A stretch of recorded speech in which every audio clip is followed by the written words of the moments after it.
As the sun dipped below the horizon, the city transformed into a tapestry of shimmering lights, and nestled within the urban heartbeat stood a magnificent building, a beacon in the nocturnal symphony. The facade, an architectural masterpiece, wore a cloak of darkness that only enhanced its allure. Rows of windows adorned the structure like jewels, each framing a unique tableau of life within. Warm hues spilled forth, casting a gentle glow onto the surrounding streets below. At ground level, the building's entrance was marked by a cascade of soft, inviting light.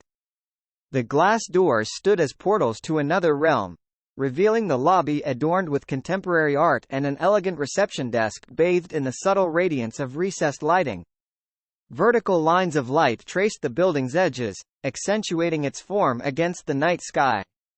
The structure seemed to ascend endlessly, disappearing into the velvet canvas above.